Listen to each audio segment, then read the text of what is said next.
Usa ka pagtuo, usa ka tingog, usa ka katawhan.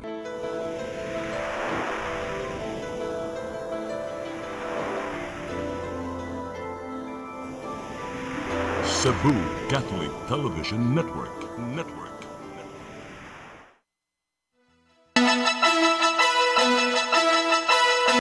Uluhan sa mga balita sa Sayre 47. 15 ka mga sakyanan nga gihatag sa Sangguniang Kabataan Chairperson sa miaging administrasyon sa Dakbayan sa Mandaue.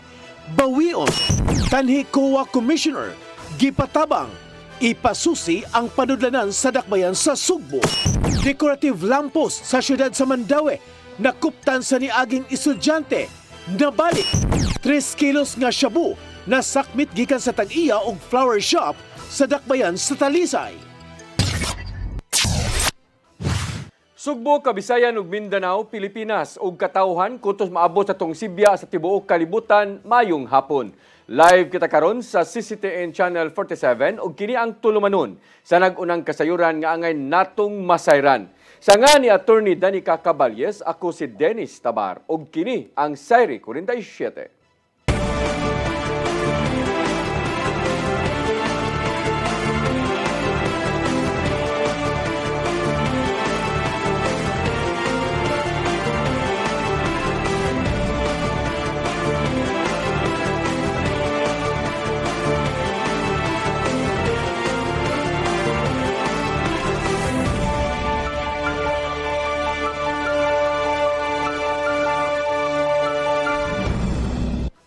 O karon sa kumpletong detalye sa atong mga balita, kagamhanan sa syudad sa Mandaue may konsiderar sa pagbawi sa 15 ka mga sakyanan nga gihatag sa Sangguniang Kabataan Chairperson sa miaging administrasyon.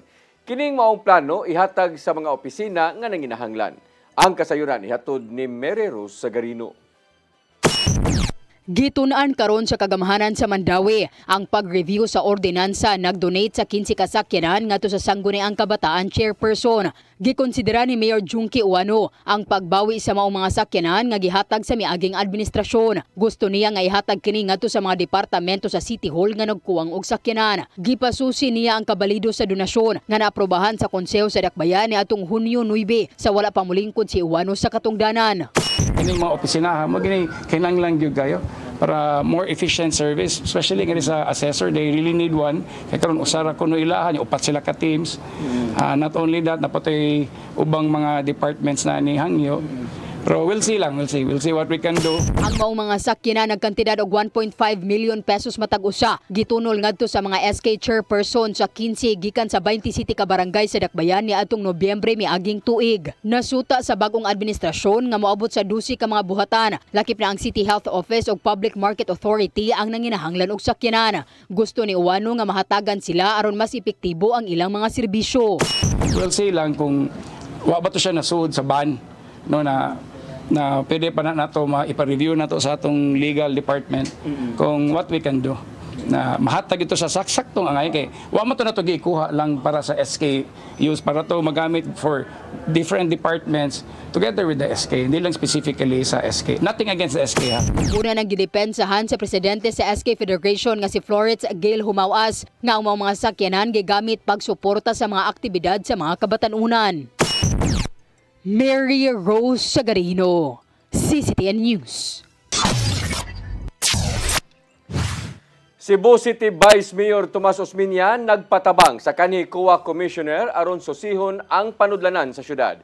Gitataw niya nga libre ang serbisyong gitanyag og way bugti nga bisan unsa nga posisyon sa City Hall. Ang kasayuran ihatod ni Mary Rose Sagarino.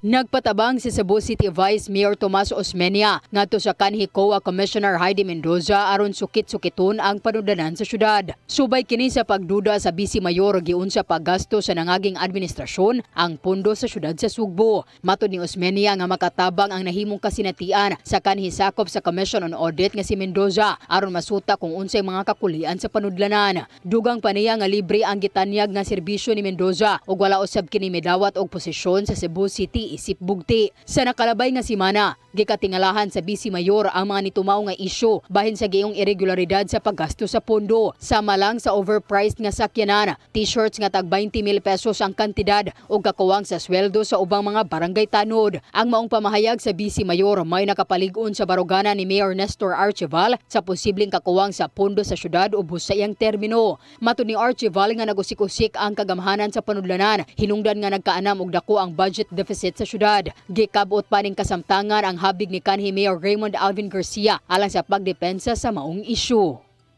Mary Rose Sagarino, CCTN News. Gobernador Pamela Baricuatro musubay sa kasamtangan nga mga kontrata sa bus terminal nga gi-operate sa Kapitolyo. Samtang gitataw niya nga wa pay gitudlong terminal manager. Ang kasayuran ihatod ni Gian Navarro. Gitutukan karon ni Gobernador Pamela Baricuatro mao ang pagpalambo pa sa mga terminals nga gipanag-iya sa Kapitolyo. Nakikita siya karong adlaw sa mga bus operators ug pipila sa mga concerns nga naisgutan mao ang mga nagpailang kadagkuan sa terminal nga may mumando ngadto kanila. Kini bisan pa man og wala pay gi-appoint ang gobernador kung kinsa man ang nidumala karon sa mga bus terminals aron moatiman ngadto sa mga operator ingon man ang mga pasahero. Sa kasamtangan, giduma pa sa General Services Office sa probinsya ang operation sa terminal aron masiguro ang kahapsay sa palibot. But meanwhile, we are really looking into the legalities of the contracts of Mr. Lo and Topline. But we had a meeting with Topline earlier, not today, but I think last week, no? They were very collaborative man. Tunan karon sa habig nilang Baricuatro ang kasamtangang mga kontrata ngadto sa isig ka bus terminal. Sama na lang sa Topline Management nga may nagdumala sa online ticketing system samtang ang Mr. Lou Philippines nag-operate sa ilang mga pansayan ubos sa public-private partnership. Bato di Baricuatro nga gisubay nila ang mga legal options sa mamimong dangatan sa kontrata. Really, most likely we will remove it after talking with Topline, for officially talking with them. But according to our provincial treasurer, really magkuno maka-affect sa ato ang revenue collection if we remove Topline and go back to the manual system. Apil sa giluwatang mando na tumiyaging simana mao ang libreng pagpagamit sa kasilyas sulod sa terminal. Mao magtukod sila og dugang public restrooms aron gawas nga libreng makagamit, mas masiguro sab ang iyahang kahinlo ingon man ang iyahang maintenance. Gian Navarro, CCTN News. May pagawas na og final warning si Cebu Governor Pamela Baricuatro batok sa mga kriminal sa probinsya sa Sugbo. Matod sa gobernador nga gikapoy na siyang maminaw sa daghang iligal nga kalihukan dinhi sa Sugbo. Kini ilabi na kadtong mga nalambigit sa operasyon sa iligal nga drugas, corruption, child pornography, human trafficking, illegal gambling, illegal quarrying ug daghan pa. Matod ni Baricuatro nga mas maayong mubiya na kini dinhi sa Sugbo tungod kay andam na ang kapulisan sa paggukod kanila. Subling gipahibaw ni Baricuatro nga ang Sugbo alang sa mga ligdong o mga maayong trabahante o dili mo pabor sa bisan unsa nga matang sa krimen o korupsyon.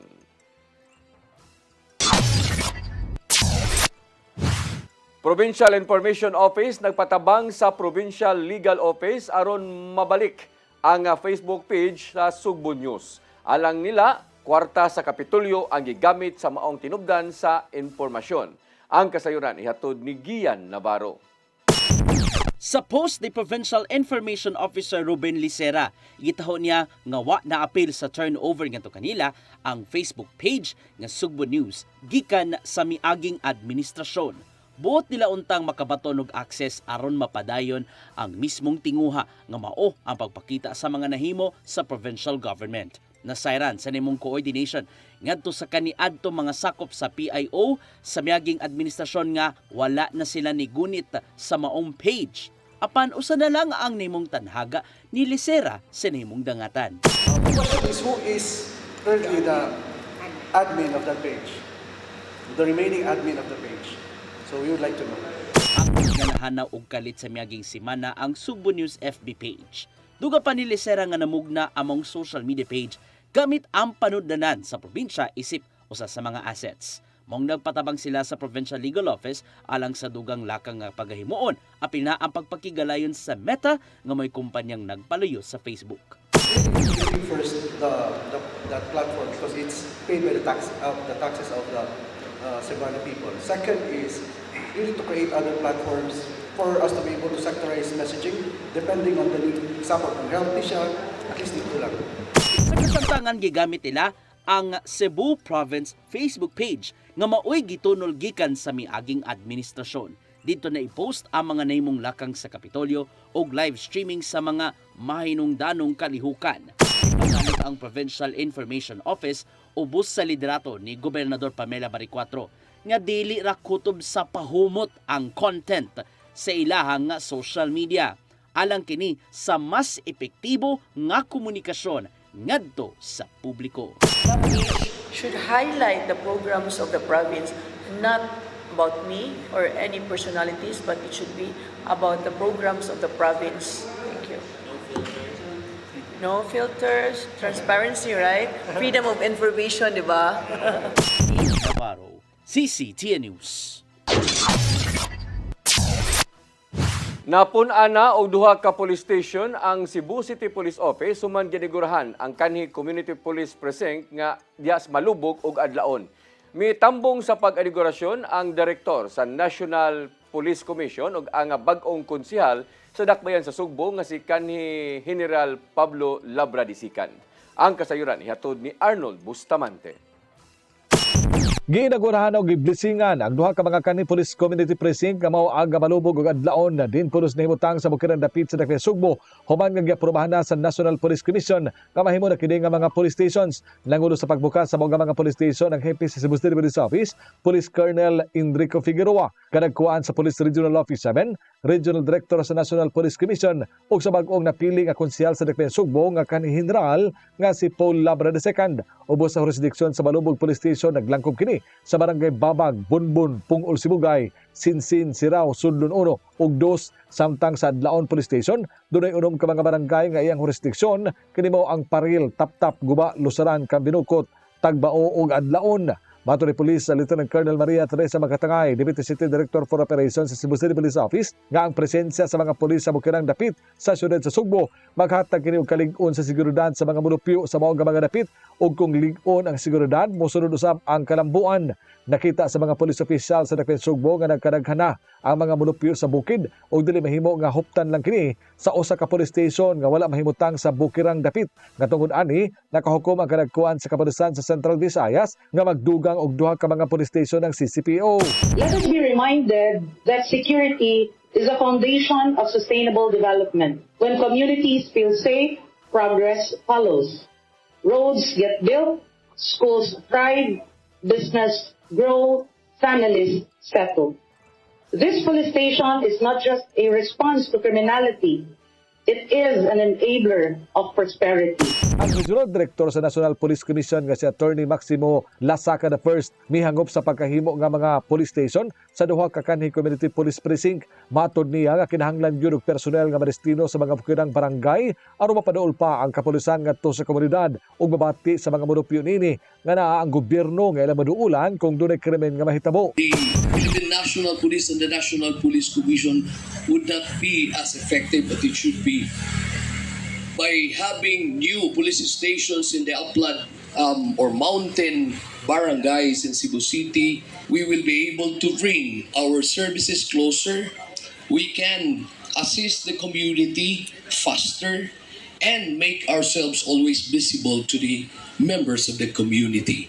Samtang ang kanhi police official sa CCPO nga nahimo na karon nga konsehal sa Dakbayan Sugbo nga si Konsehal Paul Labra II bisaad nga kagamanan sa Dakbayan Sugbo padayon nga mosuporta sa mga programa sa kapulisan. Matod sa kanhi general nga nasayod siya kung unsay angayan nga tabang nga ihatag sa mga pulis sa Dakbayan Sugbo kini sama sa sakyanan ug uban pa. Atong sinapi gayud nako kung unsay mga kulang ug unsay gikinahanglan sa mga kapulisan tungod kay gikan magita dinha.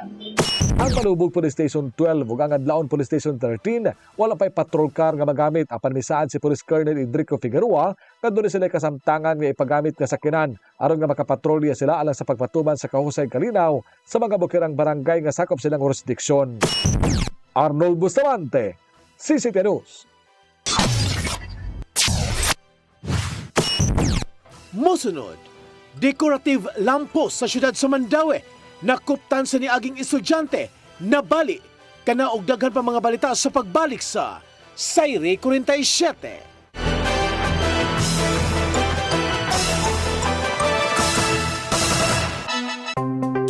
Discover the beauty of the Philippines.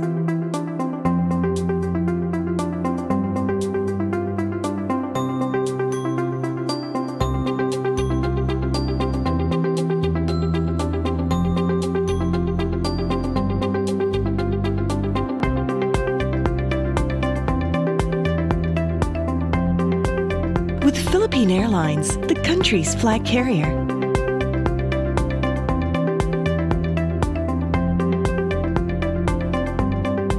The airline that lets you feel the warmth of the nation.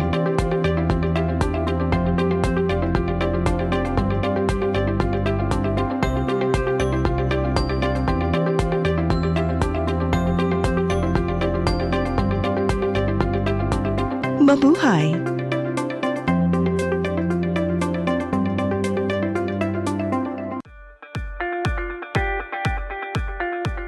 Congratulations! Nunito Tatay Dodong A. Lamchua, awarded as Cable TV Maverick, Father of Cable TV in the Philippines, given by Philippine Cable and Telecommunications Association Incorporated, PCTA, from Phil Products Group of Companies.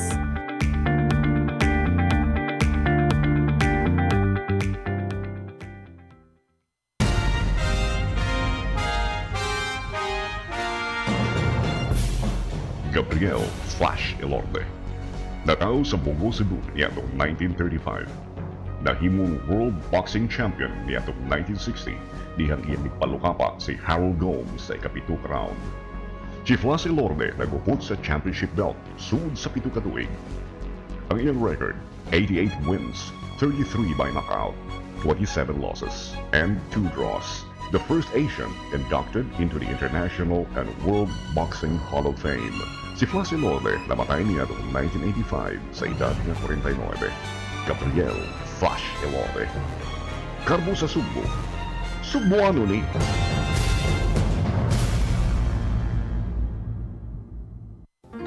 I am the God that healeth thee. I am the Lord, your healer. I sent my word and healed your disease. I am the Lord, your healer. I am the God that healeth thee. I am the Lord, your healer. I sent my word and healed your disease. I am the Lord, your healer. I am the God that healeth thee. I am the Lord, your healer. I sent my word and healed your disease.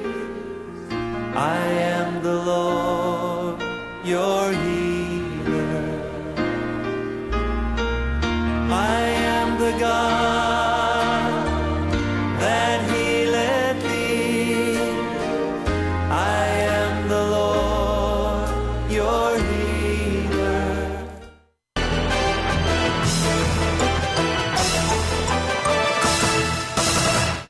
Samtang sa balik sa atong mga balita, nabali ang usa ka decorative lampos kabahin sa mga dekorasyon dool sa Clock Tower sa Mandaue City Heritage Plaza. Human gikapyutan sa usa ka estudyante sa iyang pag-agi. Ang insidente nga nahitabo niadtong Martes sa gabi, Hulyo 1, nakuhaan sa CCTV. Kaganinang buntag, wa nay nahabilin o gipangkuha na ang maong lampos. Ang lampos kabahin sa beautification sa Heritage Plaza nga gipunduhan og minilyon ka pesos sa miaging administrasyon. Si Mayor Tadio Hobito Junki Uwano mingon nga iyang ipasusi na ang kontrata kung aduna bay warranty o ipa-repair ngadto sa kontraktor sa maong mga lamppost. Ako lang i-follow up kung unsay mabuhat pero ilam siguro nang ilisan og bago. I don't know unsay atong contract kana nila kung na ba ni warranty for the next 2 to 3 years kung na maguba na lamppost or sa clock tower ya sila lay mo ayo balik. Danao City Disaster Risk Reduction and Management Office anda makig-alayon sa Cebu PDRRMO alang sa mas gipalapdan nilang pagtubag sa mga alarma. Usa sa gilauman nila ubos sa bag-ong administrasyon mao ang dugang training sa mga rescuers ug uban pa. Ang kasayuran ihatod ni Gian Navarro. Anda makigalayon ang Danao City Disaster Risk Reduction and Management Office sa bag-ong liderato sa Cebu Provincial DRRMO. Sumapa sa hepe nilang si Roland Reyes nga gilauman nila ang dugang pang-training gikan sa PDRRMO ngadto sa ilang mga sakop. Ingon man usab ang pagbaton og mga bag-ong ekipo nga magamit ta sa matag operasyon. Kini aron himong mas epektibo ug mas dali ang pagsalbar sa kinabuhi sa uban panahon sa katalagman. Our DRRM responders mo gini sila maugtas no maghatod sa mga pasyente going to Cebu City. And with that na-experience na nato before with the leadership of Governor Davide nga kumpleto jud kayo sa doctors no. So dili na lesson gyud ang atong mga pag-transport. Kung painungdanon man ang kinabuhi sa matag usa, gihangop nila ang priority agenda sa bag-ong administrasyon sa probinsya nga mao ang mas epektibo ug mas gipalapad nga healthcare system. Sumapa ni Reyes nga importante nga kumpleto sa mga kahimanan og medical supplies ang provincial ug district hospitals ilabi na panahon sa emerhensiya aron pag-atiman sa mga na-rescue nila. Kini aron dili na mo biyahe pa og mas layo ug hayan masalbar pa ang kinabuhi. We could also provide equipments no dunay mga area na to nga kulang pagid sa equipment. So with the resources sa province dako jud sila matabangan. Samtang ginauman sa Office of Civil Defense 7 ang pagpakig-alay nila ngadto sa habig nilang Gobernador Pamela Baricuatro alang sa pagpatuman sa ilang mga inisyatiba. Very crucial ang relationship ng LCE at saka ng local DRRMO, including dahil yung sabi local DRRMO, that's generic, either province, city, or municipality. Sinasama na rin natin pati yung mga barangay DRRM committees naman yun sa mga barangays. Bukod sa bagong terminos sa Durano Administration, usa sa mga agenda sa Danao City DRRMO ang mas gipalapdan nilang serbisyo. Sama lang sa katukuran sa Smart Monitoring Center alang sa masayon nga pagbantay sa tanang dapit.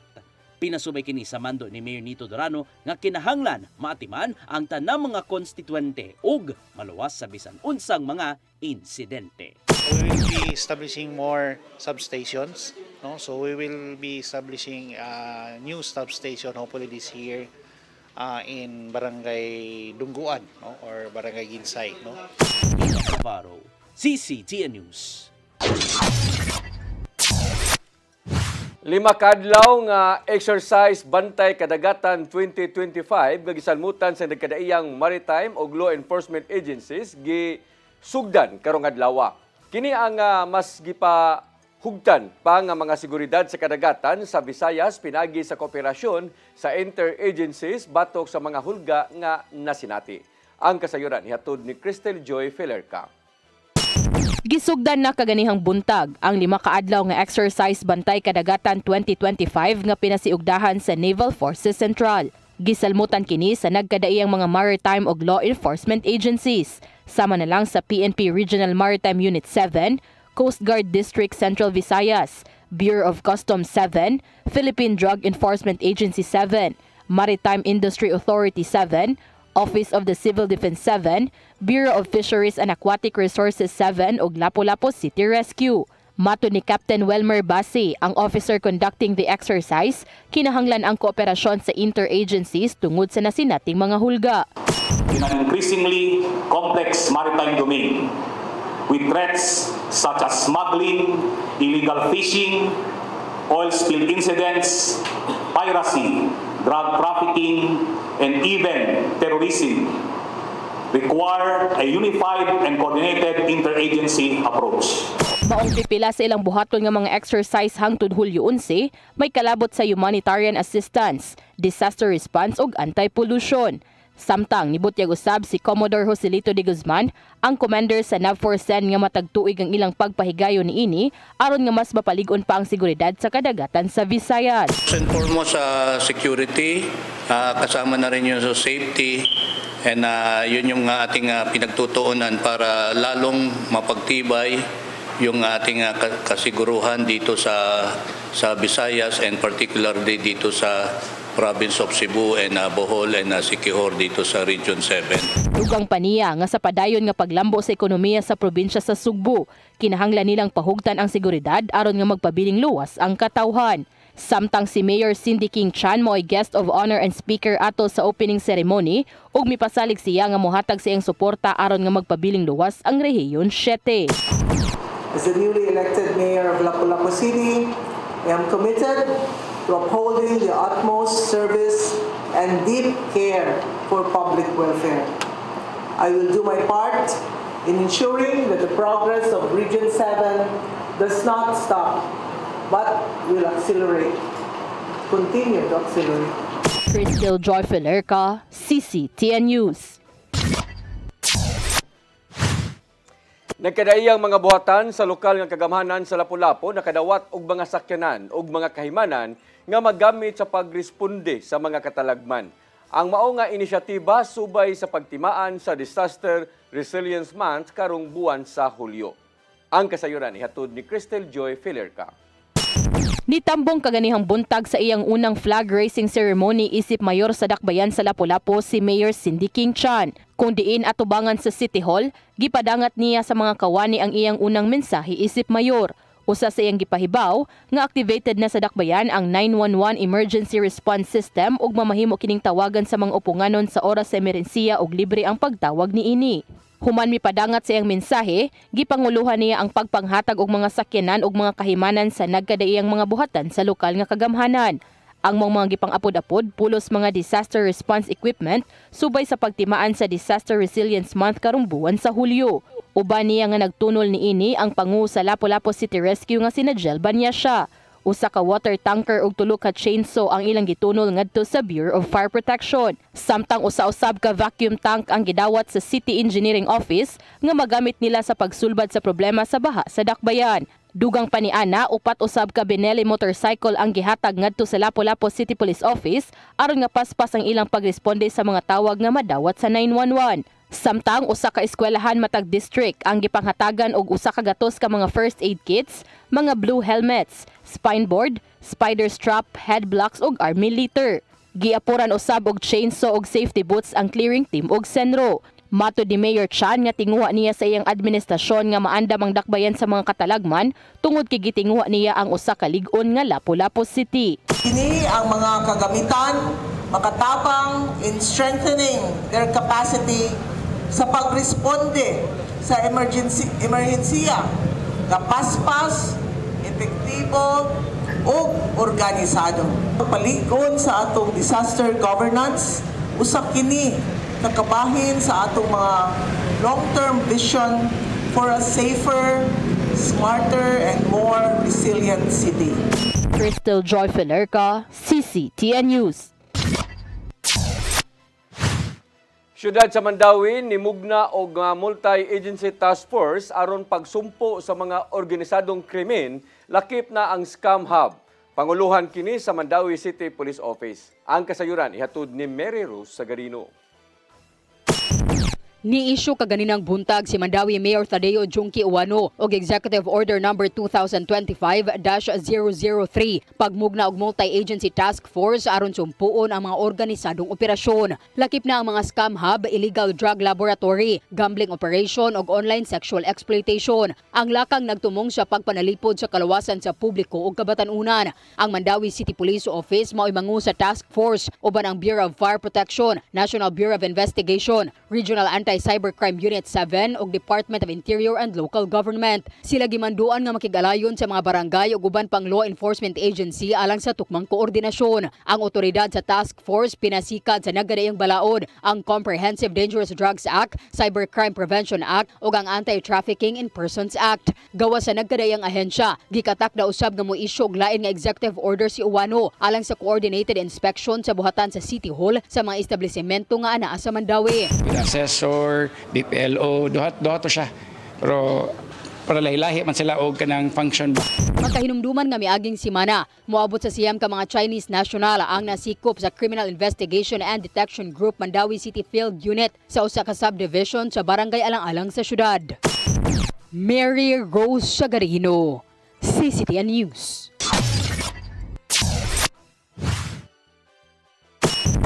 Mosunod, 3 kilos nga shabu na sakmit gikan sa Tag-iya og flower shop sa Dakbayan sa Talisay. Kana og daghan pa mga balita sa pagbalik sa Sayre 47.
PRO7 Action Files. Mga panghitabong naglambikit sa katawan, gihatagan ng aksyon o kasulbaran sa kapulisan. PRO7 Action Files. Base sa talaan sa Police Regional Office 7, nakarating padayong gisubay at taganong katinawan, pinaagid ng maong tulumanon. PRO7 Action Files. Abang kaninyo sa Police Regional Office 7 o NTV CCTN.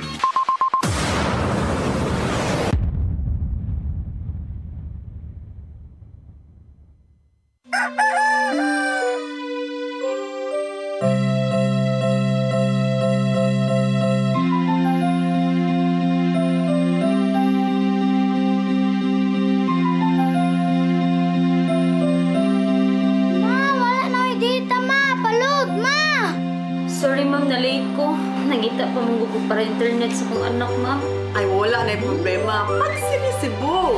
Sinisibu, Sinisibu. For your internet connection.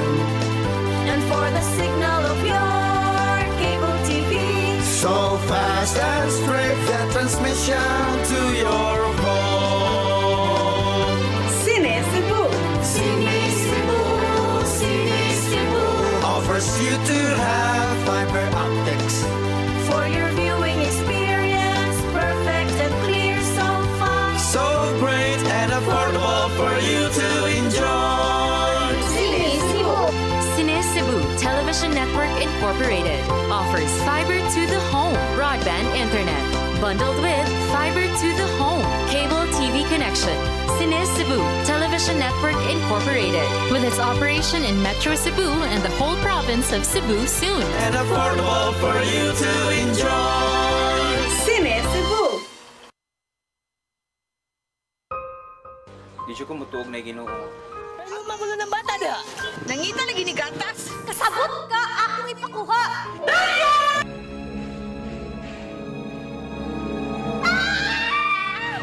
Ug naa sa unang Timoteo 3:15 nga ang iglesia sa buhi nga Dios mao iyang panimalay ug mao ang haligi og sukaranan sa kamatuoran.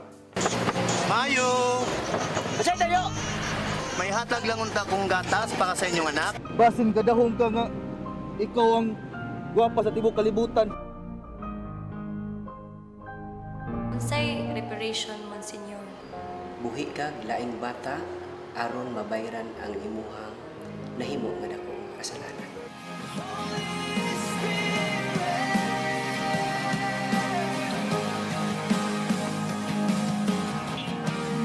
Daghan ka nato ang nagduda kung doon na bagay Ginoo o wala.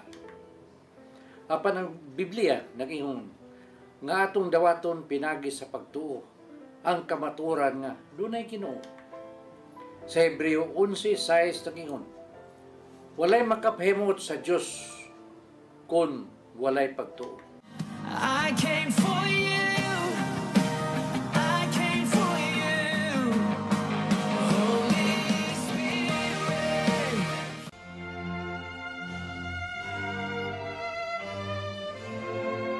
Martino Abiliana, luwad nga taga Karkar, Cebu, giilang Dean of Cebuano Painters. Nagtungha sa UP Manila School of Fine Arts ubos sa paggiya ni Fernando Amorsolo. Si Martino Abiliana ug ang isuo ni ining si Ramon o nagdisenyo sa Karkar Rotonda nga hangtod karon mapasigarmuhong nagbarog sa kinapusuran sa Karkar. Mas ilado siyang portrait painter.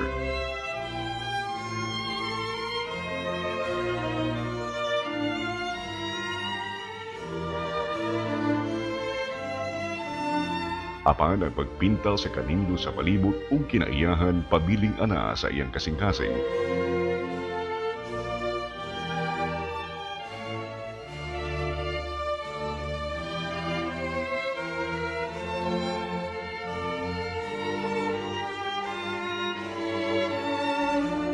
Si Martino Abiliana mo'y haligi sa UP Cebu School of Fine Arts ug inspirasyon sa ubang mga Cebuano painters nga nakasunod sa iyang estilo.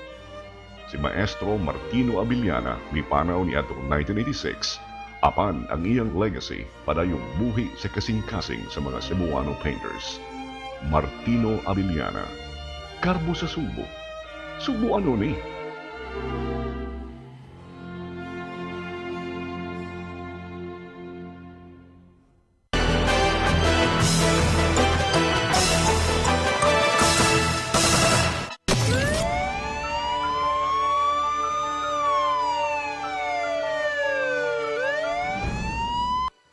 Pulos anaa sa talandugon nga kahimtang sud sa Tambalanan ang driver sa motorsiklo ug ang iyang nabanggaan niadtong Sabado sa gabi diya sa may Gurordo Avenue, Barangay Kamputhaw ning Dakbayan sa Sugbo.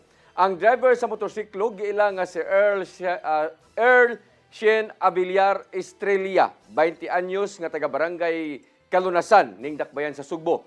Samtang giila sa iyang kabanay ang biktima nga si Jen C, taga Barangay Kamputhaw. Sa investigasyon sa Traffic Enforcement Unit sa Cebu City Police Office, kusog nga nagpadagan sa iyang motorsiklo si Estrella. Apan dihang mi-overtake sa laing sakyanan, wa niya babantaye ang usa ka babay nga nilabang sa kalsada nga maoy hinungdan nga nadasmagan. Tungod sa kakusog sa impact, nalagpot ang biktima og nalamba sa semento nga karsada og napantok ang ulo niini og daling gida sa Tambalanan. Moabot sa 3 kilos nga gituoang shabu nga bukatidad og 20 milyones ka pesos ang nasakmit gikan sa usa ka negosyanteng babay sa Dakbayan sa Talisay. Atol kini sa buy-bust operation sa PDEA 7 Kapulisan, Navy diya sa Maydan Arabaya, Kansuhong, Talisay niadtong Sabado. Nadakpan ang subject nga si alias Ann, 36 anyos nga usa ka flower shop owner. Base sa report, mahimong makabaligya ang dinakpan og halos 3 ka kilong shabu matag semana. Kaso nga kalapasan sa Section 5 ug Section 11 sa Article 2 sa Republic Act 9165 ang atubangon sa dinakpan. Kapin sa tunga sa bilyon ka pesos nga kantidad sa illegal nga drugas ang nasakmit sa Police Regional Office kon PRO 7 sud lang sa unom ka buwan nga anti-illegal drug operation gikan sa Enero hangtod sa Hunyo ning tuiga og pagkasikop sa kapin 4,000 ka mga drug suspects. Ang kasayuran ihatod ni Arnold Bustamante. Kapin sa tunga sa bilyon ka pesos ka balor sa illegal nga druga sa nasakmit sa Police Regional Office 7 sunod lang sa unom ka buwan nga anti-drug operation gikan Enero hangtod Hunyo 2025 nga may resulta sa pagkasikop sa dulan 5,000 ka mga drug personalities sa unom ka buwan nakanusa ng kapulisan sa Central Visayas ug 4,101 ka anti-illegal drug operations nga misangpot sa pagkasikop sa 238 ka mga high-value individuals, 2,522 ka mga street level ug 1,973 ang newly identified personalities. Sa data nga gipakita sa Pero 7 nakasakmit sila og 76,120.35 gramos nga shabu ngadto na estimated standard drug price nga 517,618,380 lagip na ang balor 3,038,814.40 nga nasakmit nga tanom sa marijuana 250 gramos nga cocaine nga mokantidad sa 1,325,000 ug ang 60 ka tableta sa ecstasy nga mobalor sa 102,000 pesos. Si Police Brigadier General Rodrigo Marana ng hepe sa kapulisan sa Central Visayas mibutyag nga ang mao nga gidaganon sa nasakmit nga illegal nga drugas ug pagkasikop sa mga drug suspects tungod kini sa gipatuman nga maayong estratehiya walay hunong nga kampanya pinasubay sa programa ni PNP Chief Police General Nicolas Torre III. May pamatuod ni si Maranan nga sa ilang hugot nga suporta sa programa sa PNP pagpakusog pa sa ilang nga kampanya batok sa illegal nga drugas. Iyang gipasabot nga ang pagpuhag sa illegal nga drugas dili lang kini responsibilidad sa kapulisan kundi usa kini ka shared responsibilities sa komunidad nga nagpasabot matod pa niya nga kinahanglan nga manginlabot ang tanan aron nga makuhaan ang problema sa illegal nga drugas sa komunidad. May pasalig ang general nga magparay ng ilang momentum sa ikaduhang hugna sa tuig 2025 ug pakusgan pa nila ang ilang pakigalayon sa ubang nasudnong ahensya sa gobyerno lakip na sa mga local government units, barangay officials o sa mga civil society groups aron makamot nila ang ilang tinguha pagpuhag sa supply sa illegal nga drugas sa Tibok Region 7. Arnold Bustamante, CCTN News. Mo kadtong naglangkob sa atong mga balita sa Sayre 47 sa nga ni Attorney Danica Caballes, ako si Dennis Tabar. Hangtod ugma dinhi gyapon sa inyong paboritong tulumanon, Sayre 47.